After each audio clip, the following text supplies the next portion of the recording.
All right, guys. I just wanted to take a moment here to show you some stuff before we get into the video. What you're looking at is the bottom of the RV there with a quite a large antifreeze leak. And this is what I saw after I got done walking the dog. So you can imagine I wasn't too thrilled. I had no idea where it was coming from. And it looked to be quite a bit of antifreeze, but in reality, it was only about a quart. I don't know how I got lucky enough for this antifreeze to give me a problem at the top of the hill. There was actually a burst hose. So I'm going to explain all that in the video, but I just wanted to show you, on top of everything that went wrong today, what else I had to face.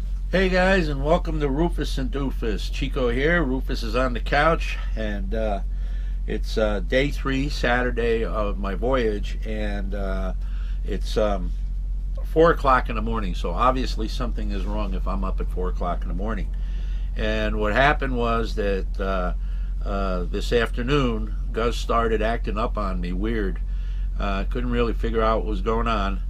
And I made it to a rest area, believe it or not. The rest area was 1 mile away when things really got bad, and I was able to inch my way up here on an uphill climb, and I'm talking less than a mile an hour, just having trouble getting up the hill.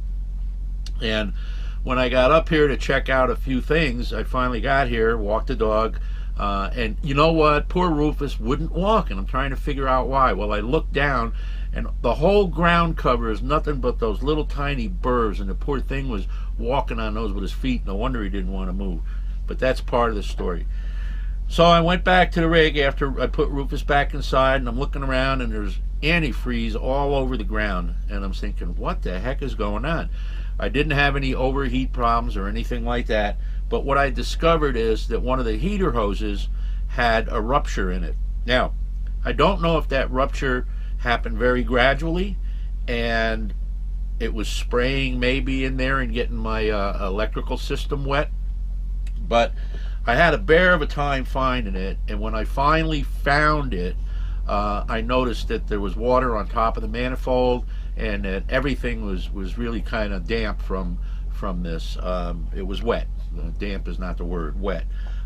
So what the heater hose on this particular entrance into the manifold where it goes through, there's a T there, and this is the size of the hose that the heater hose is. Okay, you can see, but the other one that's on a T is small. Now that's okay, the T's okay, but before the T and to the manifold, there was a piece this long, and that's the piece that ruptured. And it wasn't ruptured this bad. This is exaggerated now because I had to use a knife to cut it in half to get it off. I could not get these rubber things off, and I don't have a hose pick. So I'm going to put that on my list of things to buy. But I cut it, and I was able to split it and get them off. And this is the length that I need to make the repair. Well, let me tell you something. I don't know when they built this thing, if it was a worldwide shortage of heater hose or something, but this is the part that I tried to get off. This is as much as I could get off of the hose that was, I'm hoping, long enough because I've stretched out pretty good now, but I tried to get a piece off of that hose because I don't have any spare hose, all right? So they did not leave me any slack at all on either hose. And unbelievable. I'm really upset about that. Like I said, it must have been a heater hose shortage. So I'm working on this. I have to get that problem fixed. I don't know if that's what was causing my engine to skip and everything else and backfire and everything, but you know, I'm hoping that maybe it was just wet, and you know how things are when they get wet, they don't run right, especially distributors and things like that. So I'm going to take, I really haven't had time to do much of a video on this. I can show you my hands are all messed up. I just washed them, cuts it everywhere because everything is sharp in there. Nothing worse than working on a Class A engine. There's nothing worse than it. They just can't get anything. You can't get it from the front. You can't get it from the back. And in the front, they leave you a hood this big that your head barely fits in. I don't get it. And to put any fluids in, you got to be pouring in from up top. It's a mess. I don't get who designed these things. So yeah, I'm upset right now, but I'm still going to be happy. But I'm really really upset. I mean, I'm near tears, and what are you going to do? But um, fortunately, I made it to this rest area. Otherwise, things could have been a lot worse.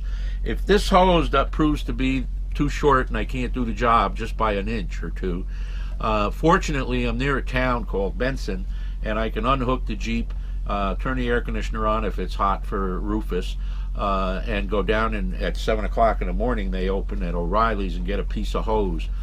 That would be something I don't want to do right now. I don't want to leave Rufus here alone. I don't want to leave the rig at the rest stop, unattended.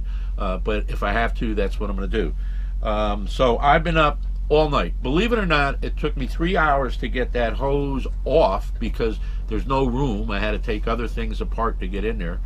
And it's going to take me a while to put it back together. And then there was an hour of thinking and, drinking a cup of coffee so I didn't fall asleep in the doghouse. So let me show you what's going on. I'm going to say my goodbye right now in case I forget later because I'm pooped and my mind is just jammed with how am I going to fix this thing. Uh, I mean, right now, if I called a tow truck or if I was in a position where I had to call a tow truck or whatever, if I wasn't at a rest area, wherever I got taken to, just this repair alone probably would have been a couple of $100. You know how it is when you're in need, they got you. I mean, here and there's another spot they usually get you. So hopefully I can get this fixed, and that's one thing out of the way. If there's something else wrong, at least I won't get charged for fixing this part of it. You know what I'm saying? So I'm going to show you what I've got up front. I hope there's enough light. Like I say, it's the middle of the night. The light in the ceiling mount up there, the LED, it just gets shadowed by the doghouse, so it's where I got to work is dark, trying to hold a flashlight and everything else. Another thing on the list that I would suggest, don't forget to get your hose picks, okay? They're heater hose or a radiator hose picks, they call them, I think, and it's just like a screwdriver with a point on the end, but it comes back. It's just like a hook, and it's not sharp enough to pierce the hose, but it's sharp enough to get in there and break the seal. That's one thing I'm putting on the list. I suggest you do the same thing. The other thing is measure your heater hose. Grab at least 5 feet of that in case you got to replace the whole hose, which I would be doing now if I had it. But at least you got something to cut and splice with, right? The other thing is maybe carry some spare hoses. I'm going to get myself some hoses for the large ones on the radiator too. So definitely get that. Yeah, it would definitely help. Okay, so let me show you. All right, the part. I'm sure not light. The part that I'm working on is way back there. All right, so and you got to remember something. I'm kneeling down way out here where the doghouse starts. Otherwise, I'll fall in the hole. Okay, and the cushion I have keeps slipping, so very difficult to get in there. No leverage. Hard to get a tool in there to hold 9 yards. Here is the T I'm talking about with the smaller hose coming off the one side, and I don't know what's wrong with my light here. And then I have to connect there and there, and I'm hoping that I have enough room because the hose that I got to get to is that one over there. All right, and I got to make that connection, otherwise I'm in trouble. So that's it, boys and girls. I got to go now. 4 o'clock in the morning. I want to get this done before 7.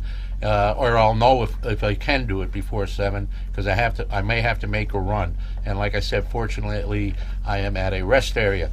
I'm kind of upset, depressed, but I'm still happy because it could be a lot worse. I'm here at a rest area where there's water, and I'm not, having traffic go by me at 600 miles an hour, and I'm just so lucky that I made it here. I can't believe it happened right here.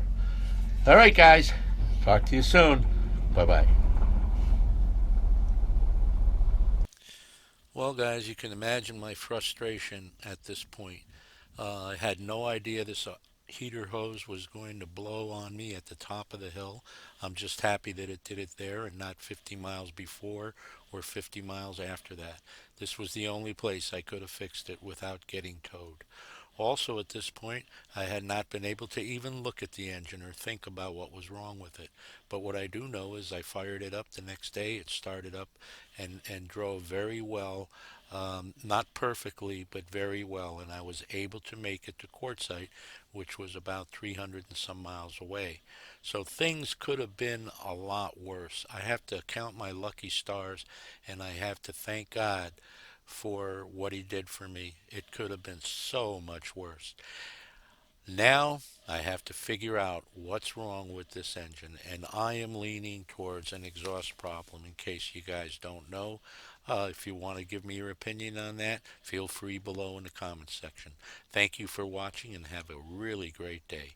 Bye bye now. Oh, and don't forget to be happy. Bye.